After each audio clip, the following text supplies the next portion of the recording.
Hello friends, welcome in star study. Friends, आज के इस वीडियो में हम संविधान के बहुत ही महत्वपूर्ण क्वेश्चंस के बारे में बात करेंगे जो सभी competitive exam TET, super TET, DSSB आदि सभी एग्ज़ाम्स के लिए बहुत ही महत्वपूर्ण हैं, जो भी कॉम्पिटिटिव एग्ज़ाम्स होते हैं।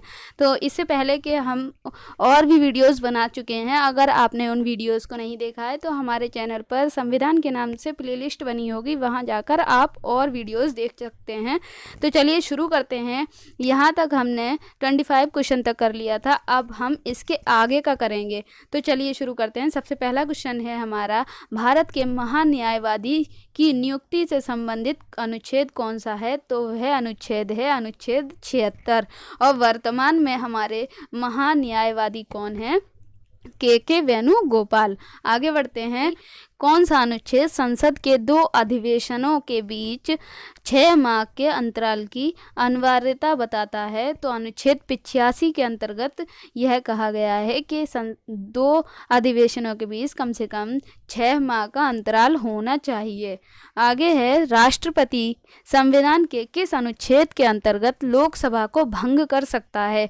तो यह बात भी अनुच्छेद 85 के अंतर्गत कही गई है कि राष्ट्रपति लोकसभा को भंग कर सकता है। आगे बढ़ते हैं। संविधान के किस अनुच्छेद द्वारा संसद की संयुक्त बैठक का प्रावधान है? मतलब लोकसभा और राज्यसभा की संयुक्त बैठक का प्रावधान किस अनुच्छेद के अंतर्गत है? तो यह भी अनुच्छेद 108 के अंतर्गत है। और अनुच्छेद 108 जो है वो आपका भाग 5 के अंतर्गत आता है, संविधान के भाग 5 के अंतर्गत आता है। नेक्स्ट क्वेश्चन है, लोकसभा एवं राज्यसभा के संयुक्त अधिवेशन के विषय में प्रावधान संविधान के किस अनुच्छेद में है? ये ऊपर जैसा क्वेश्चन आ गया है, तो यह भी अनुच्छेद, इसका आंसर भी यही होगा, अनुच्छेद 108। आगे है, संविधान के किस अनुच्छेद में धन विधेयक की परिभाषा दी गई है? तो यह है अनुच्छेद 110 में धन विधेयक की परिभाषा दी गई है। और यह अनुच्छेद भी संविधान के भाग 5 के अंतर्गत ही आता है। आगे बढ़ते हैं। संविधान के किस अनुच्छेद के अंतर्गत राष्ट्रपति अध्यादेश जारी करता है? तो अनुच्छेद 123 के अंतर्गत राष्ट्रपति अध्यादेश जारी करता है। यहाँ से एक और क्वेश्चन बनता है, किस अनुच्छेद में कहा गया है कि भारत का राष्ट्रपति होगा? तो अनुच्छेद 52 के अंतर्गत कहा गया है कि भारत का राष्ट्रपति होगा और राष्ट्रपति तीनों सेनाओं का प्रमुख होगा। यह किस में कहा गया है? तो अनुच्छेद 53 के अंतर्गत कहा गया है कि राष्ट्रपति जो होगा वो तीनों सेनाओं का प्रमुख होगा। और यह तीनों क्वेश्चन बहुत ही महत्वपूर्ण थे। इस एक क्वेश्चन से 3 क्वेश्चन बन रहे थे। आगे बढ़ते हैं। संविधान के किस अनुच्छेद में सर्वोच्च न्यायालय के न्यायाधीश पर महाभियोग की क्रिया चलाए जाने का प्रावधान है? अब इससे पहले हमने किया था, राष्ट्रपति पर महाभियोग की क्रिया चलाकर उसे हटाया जा सकता है। किस अनुच्छेद के अंतर्गत था? अनुच्छेद 61 के अंतर्गत। लेकिन इसमें पूछा गया है सर्वोच्च न्यायालय के न्यायाधीश पर महाभियोग की क्रिया चलाने का प्रावधान कौन से अनुच्छेद में है? तो यह अनुच्छेद 124 में है।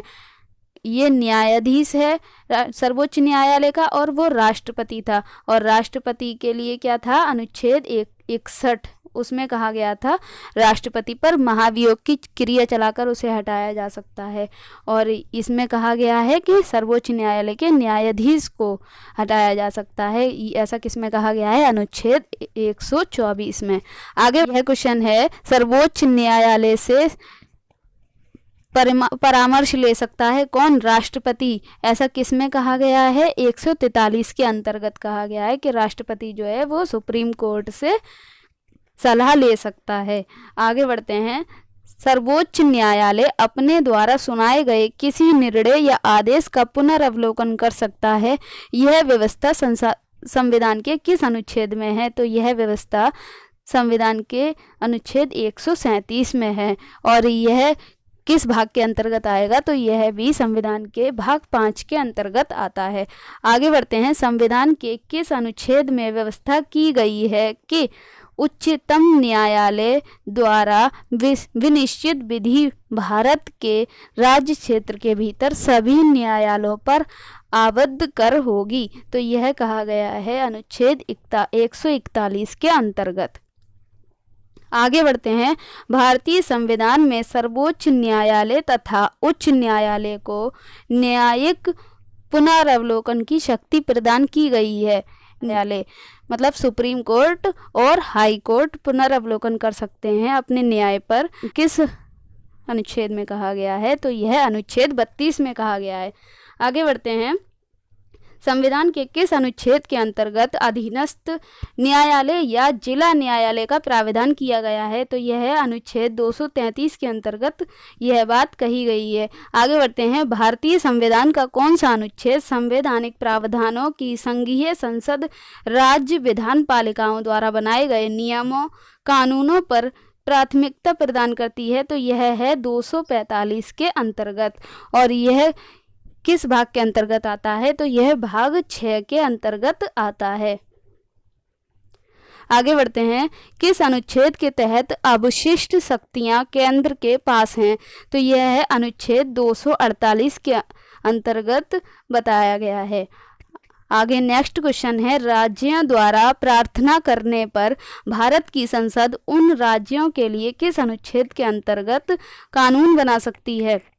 तो यह बात अनुच्छेद 252 में कही गई है। आगे बढ़ते हैं। भारतीय संविधान के अंतर्गत कौन सा अनुच्छेद संसद की राज्य सूची के विषय में संबंध में विधि बनाने की शक्ति प्रदान करता है? तो यह अनुच्छेद 249 में कहा गया है। नेक्स्ट क्वेश्चन पर आते हैं। यहाँ तक हो गया था। भारतीय संविधान का कौन सा अनुच्छेद संसद को अंतर्राष्ट्रीय समझौतों को लागू करने के लिए विधि निर्माण करने की शक्ति प्रदान करता है? तो यह अनुच्छेद 253 है। आगे बढ़ते हैं। केंद्र राज्य के प्रशासनिक संबंध भारतीय संविधान के किस अनुच्छेद के अंतर्गत आते हैं? मतलब केंद्र और राज्य का जो प्रशासनिक संबंध होता है वो किस अनुच्छेद के अंतर्गत है? तो अनुच्छेद 256 से 263 के अंतर्गत आता है। आगे है। संविधान के किस अनुच्छेद के अंतर्गत केंद्र सरकार राज्य सरकारों को निर्देश दे सकती है? केंद्र की जो सरकार होती है वो राज्यों की सरकारों को निर्देश दे सकती है, उनको अपने अनुसार काम करवा सकती है। ऐसा किस में कहा गया है? तो अनुच्छेद 256 में ऐसा कहा गया है।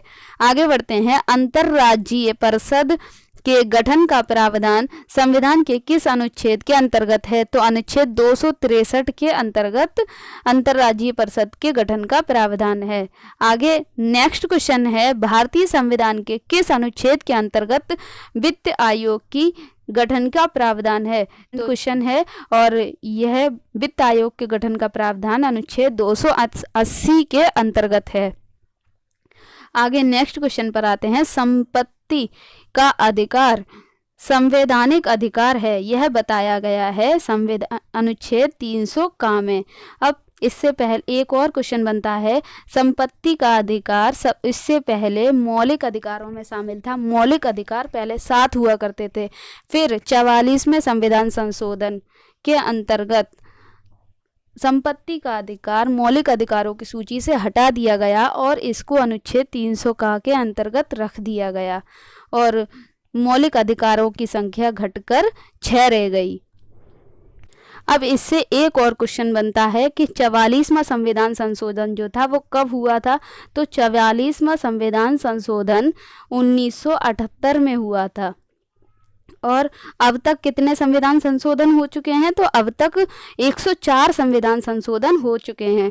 नेक्स्ट क्वेश्चन पर आते हैं। भारतीय संविधान के किस अनुच्छेद में नैसर्गिक न्याय के प्रसिद्ध सिद्धांत सुनवाई के अधिकार का समावेश किया गया है? तो अनुच्छेद 311 के अंतर्गत नैसर्गिक न्याय के प्रसिद्ध सिद्धांत सुनवाई का अधिकार का समावेश किया गया है। नेक्स्ट और इस वीडियो का लास्ट क्वेश्चन है हमारा। भारतीय संविधान के किस अनुच्छेद के अंतर्गत अखिल भारतीय सेवाओं का प्रावधान है? तो अखिल भारतीय सेवाओं का प्रावधान अनुच्छेद 312 के अंतर्गत किया गया है। तो फ्रेंड्स, आपको आज का हमारा वीडियो कैसा लगा हमें कमेंट करके बताएं और वीडियो को लाइक करना ना भूलें। अगर वीडियो को लाइक नहीं किया है तो वीडियो को लाइक कर दें, चैनल को सब्सक्राइब कर लें और अपने फ्रेंड्स में शेयर कर दें। Thank you.